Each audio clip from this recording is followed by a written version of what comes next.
Hello everyone. So guys parsing करते हैं। यहाँ पर एक हेडलाइन को देख लेते हैं गाइस। सबसे पहले यहाँ पर लिखा हुआ है कि 10 months ऑन, यानी कि future remains dark for Capitals smart idea. तो हेडलाइन को हम कैसे समझेंगे? 10 months ऑन का मतलब ये होता है कंटिन्यू, यानी कि 10 महीने कंटिन्यू है, मतलब 10 महीने से कुछ चल रहा है। ऐसा लग रहा है कि 10 महीने हो गए और अब भी कुछ चालू है। ये फीलिंग दे रहा है। फ्यूचर रिमेन्स डार्क, तो रिमेन जो वर्ड है, रिमेन का मतलब होता है कि कंटिन्यू रहना, एकदम जैसा पहले था वैसा रहना। तो future remains dark for capital से स्मार्ट आइडिया, यानी कि फ्यूचर जो है वो अभी भी डार्क है कैपिटल, यानी कि जो भारत की राजधानी है उसके स्मार्ट आइडिया के लिए, यानी कि उसका जो आइडिया है, कुछ सोचा होगा कि स्मार्ट आइडिया सोचा होगा, वो अभी भी अंधेरे में है। कहने का मतलब ये है। तो रिमेन जो वर्ड है, बहुत लोग को रिमेन नहीं पता। रिमेन देख लीजिएगा इस हम कैसे यूज़ करते हैं। होता क्या है,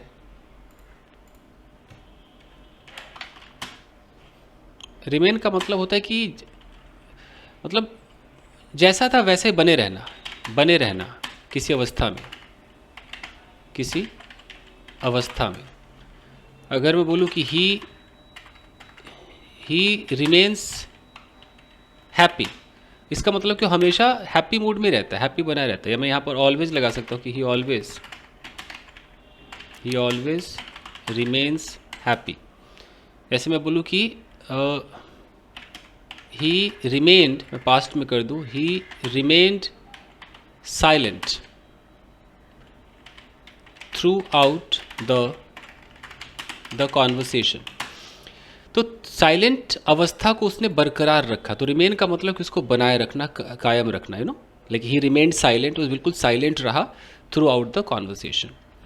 तो अगर मैं यहाँ कहीं पर लिख देता हूँ कि फ्यूचर रिमेन्स डार्क, तो फ्यूचर जो है वो बिल्कुल डार्क अवस्था को कंटिन्यू किए हुए है। एक्चुअली रिमेन जो है उसको आप रिमेनिंग करोगे तो बचा हुआ हो जाएगा। तो इस सेंस में आपको सिर्फ रिमेन्स प्रेजेंट इंडेफिनिट में यूज़ करना होगा या पास्ट इंडेफिनिट में यूज़ करना होगा। ये कहीं ना कहीं स्टेटिव वर्ब आपने सुना है, उसको दिखाता है, स्टेट को दिखाता है। तो फ्यूचर रिमेन्स डार्क मतलब फ्यूचर इज डार्क, फ्यूचर का डार्कनेस जो है वो बरकरार है। अब क्लियर समझ में आ रहा है? चलिए, तो यहाँ पर आप देख सकते हैं कि फ्यूचर रिमेन्स डार्क, बिल्कुल फ्यूचर जो है वो बिल्कुल डार्क है। किसके लिए डार्क है? फॉर कैपिटल्स स्मार्ट आइडिया, ये भारत की जो राजधानी है उसका जो स्मार्ट आइडिया उसने कुछ सोचा होगा, उसके लिए भी डार्क है, कुछ भी सही नहीं हुआ। अब आगे देखते हैं, यहाँ लिखा है वर्क यानी कि काम और 90,000 स्ट्रीट लाइट्स, यानी कि 90,000 स्ट्रीट लाइट पर कुछ काम करना रहा होगा, वो जो वर्क है अंडर न्यू गवर्नमेंट पॉलिसी, यानी कि नए गवर्नमेंट के पॉलिसी के अंडर में शायद ये काम आया होगा कि भाई 90,000 स्ट्रीट लाइट पे हमें काम करना है। तो ये जो वर्क है येट टू स्टार्ट, तो ये वर्क को हम सब्जेक्ट मान लेते हैं, ये हमारा सब्जेक्ट है और ये बीच में एक एक्स्ट्रा इन्फॉर्मेशन जोड़ा गया और यहाँ पर लिख दिया येट टू स्टार्ट। जब हेडलाइन होता है तो हेडलाइन जल्दी इज आर एम वाजवर नहीं दिखाता, आर्टिकल वार्टिकल नहीं दिखाता, ये हेडलाइन का एक स्टाइल है। तो ये जो येट टू स्टार्ट है इसको मैं समझाता हूँ थोड़ा आपको गाइस। देखिए,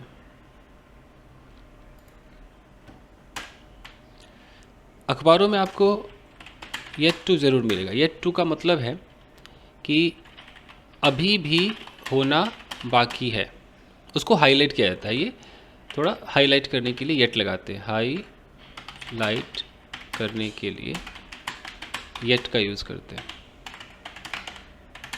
कैसे देख लेते हैं। अगर मैं कहता हूँ कि she is yet to come, तो मैं इसको ऐसे भी तो कह सकता था, शी इज़ टू कम। बात तो वही है, शी इज़ टू कम मतलब उसका अभी आना बाकी है, अभी आई नहीं है, सब कुछ तय हो गया है, प्लान्ड है, वो आई नहीं है बट आना बाकी, शी इज़ टू कम। लेकिन अगर मैं येट लगा दूंगा तो हो जाएगा कि अभी भी आना बाकी, मतलब अब तक नहीं आया यार, ये वाली फीलिंग होता है अगर ऐसा लिखा रहे कि police are yet to arrest the thief, तो यानी कि अभी भी थीप को अरेस्ट करना बाकी, मतलब अब तक नहीं किया। तो थोड़ा सा हाईलाइट कर देते कि देखो देखो काम अब तक नहीं हुआ, इनकम्प्लीट को दिखाने के लिए होता है, ठीक है। तो वहाँ पर अगर आ जाए कि वर्क, और वर्क के बाद उन्होंने इज नहीं लगाया, बोला येट टू स्टार्ट, तो अखबारों की जो दुनिया है ना उसमें इस तरीके से हेडलाइंस आपको दिखाई देंगे, वर्क येट टू स्टार्ट, इसका मतलब ये जो काम है इसका शुरू होना अभी भी बाकी है, अभी शुरू हुआ नहीं। गेटिंग? अगर इसको पूरे ग्रामर में लिखूंगा तो the work is yet to start, ये है। तो जो हेडलाइन होते हैं वो A an the is are am was वो नाम मात्र बहुत कम यूज़ करते हैं। चल इसकी पार्सिंग करते हैं। यहाँ लिखा हुआ है कि it has been 10 months since Delhi government announced its smart street light policy. पहले इस कॉमा पे रुक जाते हैं, यहाँ पे रुकते हैं, हालांकि फुल स्टॉप आपको जल्दी दिखाई नहीं देगा पर रुकते हैं। देखिए it has been 10 months since. अब ये होता क्या है guys, it has been 10 months का मतलब है कि 10 महीने बीत गए हैं। जब आप इस तरह की पार्सिंग करेंगे ना, यहाँ इट का कोई मतलब नहीं है, ये जो इट है एक इंट्रोडक्टरी इट है, बस इट लगा दिया गया है। कैसे होता है, और ये जो सिंस है ये क्या है मैं आपको कुछ समझाता हूँ गाइस। देखिए उससे मिले हुए 10 महीने हो गए हैं। तो इस तरह के सेंटेंसेस को हम कैसे लिखते हैं, हम यहाँ पर इट लगाते हैं। इट यहाँ पर कोई इट का मतलब कोई यह है वह कुछ नहीं है, ये एक इंट्रोडक्टरी है, बस एक लगाते हैं कि लगेगा, इंट्रोड्यूस करेगा। हम यहाँ पर लगाते हैं हैज़, क्योंकि इट को हम हैज़ ही उसके साथ हेल्पिंग वर्ब सूट करेगा। बी का थर्ड फॉर्म बी लगाते हैं, तो इट हैज़ बिन 10 months। इस इट हैज़ बिन 10 months का मतलब है कि 10 महीने हो गए हैं लगातार। ये ऐसे कंटिन्यूटी को दिखा रहा है कि 10 महीने हो गए हैं और अभी भी मेरा इंतज़ार बाकी है। तो 10 महीने हो गए हैं उससे मिले हुए। अब यहाँ पर हमें क्या लगाना है, यहाँ पर सिंस लगाना है, और यहाँ पर सिंस फिर कंजंक्शन का काम करेगा। और जब ये कंजंक्शन बनेगा तो कंजंक्शन है तो अपने बगल में फिर सब्जेक्ट लेगा। सोचिए, अपने बगल में वर्ब लेगा। अगर कोई ऑब्जेक्ट की ज़रूरत है, अगर है तो अपने बगल में ऑब्जेक्ट लेगा, यानी कि यहाँ से ये क्लॉज का काम करेगा। ये क्लॉज है, एडवर्ब क्लॉज। कौन सा क्लॉज इसको बोलेंगे, इसे कहते हैं एडवर्ब क्लॉज। अब ये एडवर्ब क्लॉज क्यों है, कैसे है, जिस दिन मैं एडवर्ब क्लॉज पढ़ाऊँगा वीडियो आपको मिल जाएगा। तो ये एक तरीका है एडवर्ब क्लॉज का। तो हम इसको करके देखते हैं कि उससे मिले हुए 10 महीने हो गए हैं। तो it has been 10 months since I met him या मेट हर, ठीक है ना। सिंस हमारा ये जो है ये पूरा का पूरा आपका क्लॉज है। इसका मतलब है कि जिस पॉइंट पे मैं उससे मिला तब से लेकर अब तक 10 महीने बीत गए, उसके बाद नहीं मिला हूँ। क्लियर? वही वाला फॉर्मूला यूज़ हुआ है। तो आइए इसको देखते हैं। आपको साफ दिखाई दे रहा है, मुझे तो थोड़ा धुंधला सा लग रहा है। देखिए तो इट हैज़ बिन 10 months 10 महीने हो गए सिंस दिल्ली गवर्नमेंट अनाउंस्ड, यानी कि दिल्ली गवर्नमेंट ने अनाउंस किया था, ठीक है। उस अनाउंस जब किया तब से लेकर 10 महीने हो गए हैं। क्या अनाउंस किया था, it's smart street light policy. अगर मैं इसकी पार्सिंग करूं, इट्स क्या होता है, ये जो इट्स है ये एक पजेसिव एडजेक्टिव है गाइस। इट्स पजेसिव एडजेक्टिव, यानी कि माई योर हिज, ये होता है ना। Smart street light policy. अब यहाँ पर जो स्ट्रीट लाइट पॉलिसी है, चूंकि पॉलिसी भी हमारा नाउन होता है, स्ट्रीट लाइट भी हमारा नाउन ही है, बट अगर इस नाउन को मिला दे तो कंपाउंड नाउन हो जाएगा। और ये जो स्मार्ट है वो इस कंपाउंड नाउन के बारे में बता रहे हो तो एडजेक्टिव हो जाएगा। तो it's smart street light policy कहने का मतलब ये है कि ऐसे देखिए, पार्सिंग का मतलब कि हर एक शब्द आपको पता होना चाहिए ना बॉस। कहीं पर इट्स आ जाए, दो तरह के इट्स होते हैं, एक होता है इट्स और एक होता है इट्स। देख लो क्या फ़र्क है, एक है ITS, एक है IT ऊपर एपोस्ट्रॉफी है फिर S है।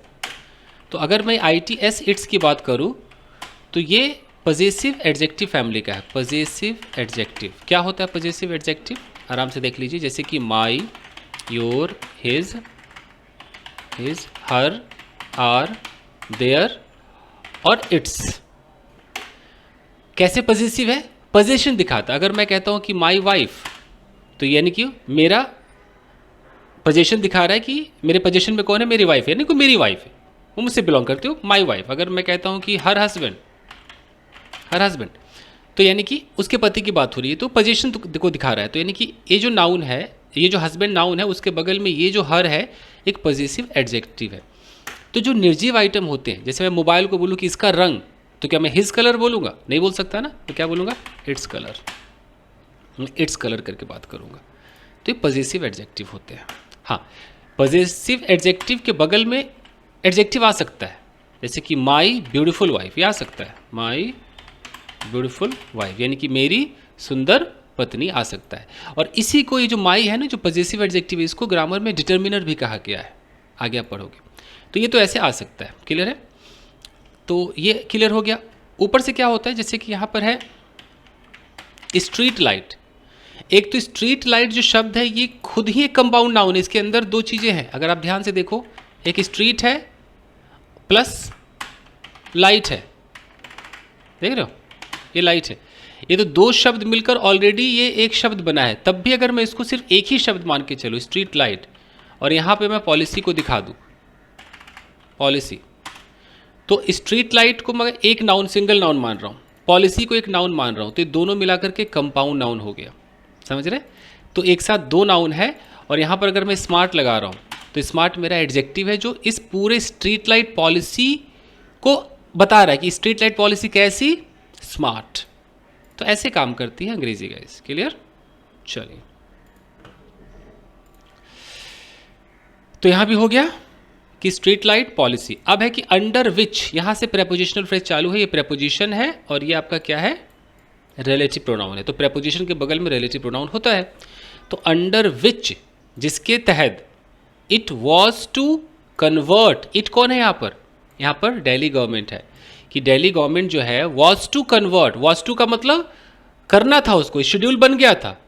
It was to convert all the 90,000 street lights, वो सारे 90,000 स्ट्रीट लाइट जो है उसको कन्वर्ट करने वाली थी दिल्ली की गवर्नमेंट, वो लिखा हुआ है, देख रहे हो, कि जो उनका जो स्मार्ट स्ट्रीट लाइट पॉलिसी था, अंडर विच, यानी कि इस पॉलिसी के तहत इट वॉज टू कन्वर्ट, जो गवर्नमेंट थी वो कन्वर्ट करने वाली थी ऑल द 90,000 स्ट्रीट लाइट्स। अब इस लाइट्स के बगल में ये आपको दिखाई दे रहा है, maintained by the public works department. ये बस खाली अब देख लो, कुछ समझ में आ रहा है क्या है, अचानक मेंटेन्ड की क्या क्या जरूरत थी, पास्ट पार्टिसिपल फ्रेज। आइए देखिए, जैसे ऐसे ध्यान से देखिए, कई बार मैंने बताया होगा कि जब अखबार पढ़ेंगे तो जैसे यहाँ पर लिखा है मेंटेन्ड बाय, कभी आपको दिखाई देगा रिटेन बाय, कभी आपको दिखाई देगा लेड बाय, कभी आपको दिखाई देगा ऑर्गेनाइज्ड बाय, ऑर्गेनाइज्ड बाय, ऐसे बहुत सारे बाय आपको दिखाई देने वाले हैं। तो ये जो है ये क्या काम करते हैं, ये पास्ट पार्टिसिपल फ्रेज होते हैं, ये भी एडजेक्टिव का काम करते हैं। जैसे अगर मैं कहता हूँ कि all the mobiles repaired by Sonu are going to be sold out। अब देखिए, तो all the mobiles are going to be sold out, सारे के सारे जो मोबाइल्स हैं वो बिकने जा रहे हैं, ठीक है। लेकिन आप यहाँ जो आप देख रहे हो कि रिपेयर्ड बाय सोनू, इतना सा जो आप जुमला देख रहे हो गाइस, ये क्या है और क्यों है ये एक फ्रेज है, फ्रेज है। और ये मोबाइल्स, ये एंटीसीडेंट पर ध्यान दो, इस मोबाइल के पास ये लगा हुआ है, इस मोबाइल के बारे में एक एक्स्ट्रा इन्फॉर्मेशन दे रहा है। कौन से सारे मोबाइल, अरे वही जिसको सोनू ने बनाए थे, वही वाले मोबाइल्स, वो मोबाइल्स बिकने जा रहे हैं। क्लियर, समझ में आ रहा है। तो बताओ कि अगर कहीं पर लिखा आ जाए कि लाइट्स और यहाँ लिखा आ जाए मेंटेन्ड बाय,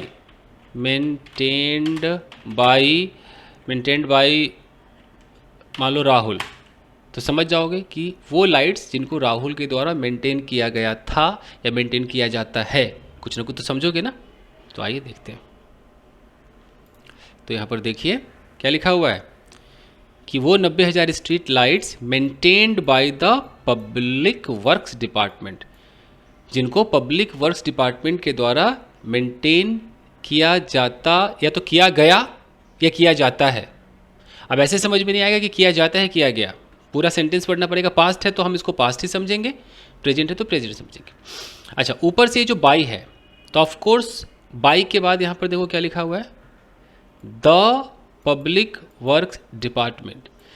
तो बाई के बाद हमें कोई नाउन चाहिए, ये पूरा का पूरा एक नाम है। ये आपको पता है कि जब कोई बड़ा नाम होता है तो उसका जो है, जैसे 3 नाम मिलाकर एक नाम है, तो पहला हर वर्ड का पहला जो लेटर हो कैपिटल में होगा।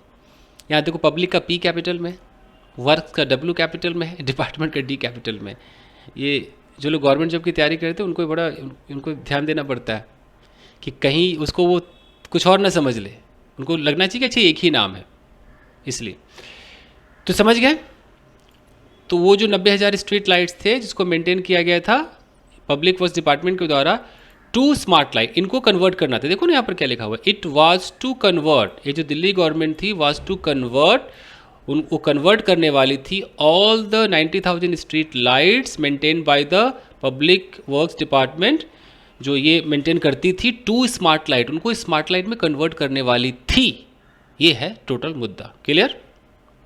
अब आगे इसकी पार्सिंग करते हैं। देखिए अब लिखा हुआ है द एम, सेंटेंस को देखिए, द एम। अब यहां तुरंत प्रेपोजिशन देखिए ऑफ, ऑफ के बाद देखिए आईएनजी क्या कर रहा है यहां पर, ऐसे समझा कीजिए आईएनजी क्या कर रहा है boss. The aim of fixing the problems, the aim of fixing the problems. अब ये यहां आईएनजी है तो फिर यहां द क्यों है, ये प्रॉब्लम्स क्यों है, आईएनजी के बाद अचानक ये द क्यों आ गया, ये सब दिमाग में आपके आता नहीं सवाल। The aim of fixing the problems, फिर यहां पर इन आ गया, in the conventional sodium vapour lamps and, फिर रिड्यूसिंग आ गया, इलेक्ट्रिसिटी कंजम्पशन, फिर इज आ गया, फिर हाउएवर आ गया, yet to literally see the light of day. तो ये हो क्या रहा है, यू नो। एक मिनट, समबडी इज कॉलिंग। तो अब हम इसको कैसे करेंगे गाइस, एक मिनट दीजिए गाइस, जस्ट अ मिनट। अब देखिए हम the aim of fixing the problems को उठाते हैं कि इसका क्या मतलब है। देखिए अगर यहां पर लिखा हुआ है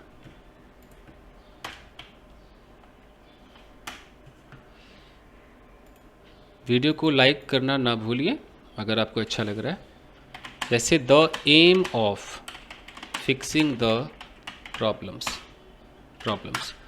अगर मैं इसकी पार्सिंग करके देखूं तो ये प्रेपोजिशन है, इस प्रेपोजिशन से पहले आ रहा है द एम, यहाँ आर्टिकल लगा हुआ है तो पक्का एम नाउन होगा, क्योंकि आर्टिकल किसके बगल में आएगा, ऑफकोर्स नाउन के बगल में आएगा, तो द एम। तो ये हमारा हो गया मेन, हमारा जो नाउन है, मेन सब्जेक्ट है कि एम की बात हो रही है। ऑफ प्रेपोजिशन है, तो और ये फिक्सिंग प्रेपोजिशन के बाद आईएनजी क्या कर रहा है, तो ये जेरंड है, क्योंकि प्रेपोजिशन के बगल में आप जेरंड लगा सकते हो। तो जेरंड के बगल में फिर ये द प्रॉब्लम्स क्या कर रहा है, द अगर आर्टिकल है तो ऑफकोर्स प्रॉब्लम नाउन होने वाला। देखिए गाइस, तो यहाँ है कि द एम, तो आपने देखा कि ये हमारा क्या हो गया, ये सब्जेक्ट हो गया। देखिए थोड़ा सा वीडियो में प्रॉब्लम आ रहा था, ये सब्जेक्ट हो गया, ये ऑफ मेरा क्या है, प्रेपोजिशन है, प्रेपोजिशन के बगल में क्या है, ये जेरंड है। अब जो जेरंड होता है गाइस, जेरंड अपने बगल में अपना नाउन यानी कि अपना ऑब्जेक्ट ले सकता है, तो ये जेरंड का ऑब्जेक्ट है। मैं आपको ऐसे समझाता हूँ। मान लीजिए अगर मैं यहाँ पर एक जेरंड लिखता हूँ, राइटिंग, मैं कहता हूँ राइटिंग इज टफ, लिखना मुश्किल है, राइटिंग क्या है मेरा, राइटिंग एक जेरंड है। लेकिन अगर मैं यहाँ पर लिखता हूँ कि राइटिंग लेटर्स इज टफ, अब राइटिंग मेरा जेरंड है, लेकिन जेरंड के बगल में ये जो लेटर्स है वो इस जेरंड का अपना क्या है, ऑब्जेक्ट है। क्यों, क्योंकि जेरंड को हम कितना भी नाउन कह ले कि जेरंड नाउन है, लेकिन अंदर से तो वर्ब ही है। तो ये जो वर्ब है, तो वर्ब अपना नेचर तो नहीं बदलेगा, वर्ब अपने बगल में भैया ऑब्जेक्ट अगर रिक्वायरमेंट है तो लेके रहेगा, अगर वो ट्रांजिटिव वर्ब है तो ये जेरंड का ऑब्जेक्ट है। लोगों को लगता है ना, अरे जेरंड नाउन हो गया तो नाउन का ऑब्जेक्ट आइला, अगर फिक्सिंग मेरा नाउन है तो प्रॉब्लम भी नाउन है, नाउन का ऑब्जेक्ट नाउन कैसा, ये नाउन है, अंदर से वर्बे ना है, समझ रहे हैं। आप लड़का हो, आपको मैं कितना भी ऊपर से लड़की बना दूँ, अंदर से लड़का ही हो ना, तो वही वाली बात है। चलिए, तो ऐसे समझा कीजिए कि ये हो गया सब्जेक्ट, ये ऑफ आपका प्रेपोजिशन, ये इसका जेरंड है, जेरंड का ये ऑब्जेक्ट है, यानी कि जो एम है, जो टारगेट है, प्रॉब्लम को फिक्स करने का जो टारगेट है, तो इस एम के बारे में बात हो रही, मेन हमारा सब्जेक्ट एम है। क्लियर। और आगे देखिए, अब फटाफट इसको निपटाते हैं गाइस। आइए, तो कहाँ थे कि द एम, ये एम ही हमारा मेन सब्जेक्ट है, the aim of fixing the problems, problem को फिक्स करने का एम, ठीक है। फिर इन द कन्वेंशनल, कन्वेंशनल का मतलब क्या होता है? ट्रेडिशनल, जो पुराने समय से चलता आ रहा है, परंपरागत, ठीक है। तो इन the conventional sodium vapour lamps, अब सोडियम वेपर लैंप्स यानी कि स्ट्रीट लाइट के अंदर कुछ होगा, सोडियम के वेपर से कुछ लाइट प्रोड्यूस होता होगा, उतना साइंस जिसको पता होगा लाइट के बारे में वही जानेगा। तो यानी कि शुरू से कुछ ऐसा होगा ना कि सोडियम वेपर लैंप ही चलते होंगे, जो स्ट्रीट लाइट होता है उसमें हो सकता है सोडियम वेपर वाले लैंप चलते हो। तो जो पहले से चलता आ रहा है ना सोडियम वेपर लैंप्स, तो एम था कि उनको फिक्स करना। क्या एम था? The aim of fixing the problems, problem को फिक्स करना था। किसमें प्रॉब्लम थी? जो परंपरागत तरीके से सोडियम वेपर लैंप्स आ रहे थे उनमें प्रॉब्लम थी। एंड यहाँ लिखा है रिड्यूसिंग। अब फिर ये रिड्यूसिंग किस लिए आ रहा है? ये जो ऑफ प्रेपोजिशन है ना, ये ऑफ अपने साथ जेरंड लेगा, तो एंड लगाने से फिर वही ऑफ अपने साथ रिड्यूसिंग ले रहा है, अलग से ऑफ लगाने की जरूरत नहीं है। End of reducing what? Reducing electricity consumption.